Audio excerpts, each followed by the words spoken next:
lan bạch tức lan bạch prey dương ban thua videoអំពីវិធីការពារភាសាជាងព្យាបាលម្ដងហើយអញ្ចឹងកំហែតមរបស់រថយន្តមាន1ខែម្ដង3ខែឆែកម្ដងហើយនៅ6ខែពិនិត្យមើលម្ដងអញ្ចឹង3ខែឆែកម្ដងហ្នឹងគេឆែកទៅលើអ្វីខ្លះ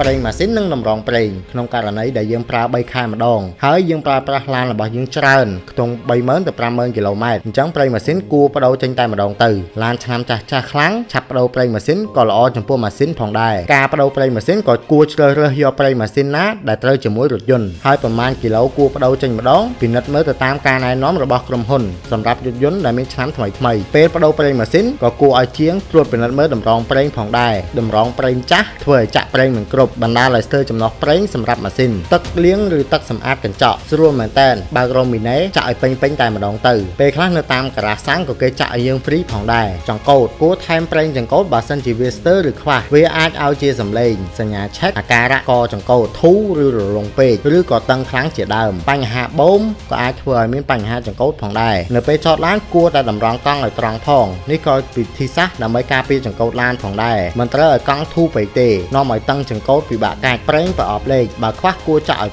ពេញឡានទំនើបយើងមិនអាចពិនិត្យមើលដោយខ្លួនឯងបានទេយើងអាចមើលទៅលើចំនួនគីឡូម៉ែត្រដែលយើងបានប្រើប្រាស់ដើម្បីកំណត់ថាគួរបដូរចេញម្ដងឬចំណាំថានៅពេលដែលបដូរប្រេងម៉ាស៊ីន5ដងគួរបដូរប្រេងប្រអប់លេខម្ដងអាគុយពិនិត្យមើលខ្សែឬឌុយនានាផងបើជ្រុលពិនិត្យអាគុយហើយឆ្លៀតមើលប្លុកហ៊ុយស៊ីផងតើមានឆេះឬដាច់ដែរឬទេភ្លើងពិនិត្យមើលរាល់ភ្លើងក្នុងនិងក្រៅឡានចង្គៀងដាច់ខាតមិនត្រូវឲ្យដាច់ទេស៊ីញ៉ូត្រូវតែភ្លឺជានិច្ចភ្លើងហ្វាចាំបាច់ត្រូវតែដើរជាចុងក្រោយអរគុណដល់បងប្អូនដែលតែងតែទស្សនានិងតែងតែគាំទ្រហើយនឹងស្ដាប់សម្លេងរបស់ខ្ញុំកន្លងមកហើយនៅតែចាំគាំទ្រវីដេអូរបស់យើងជានិច្ច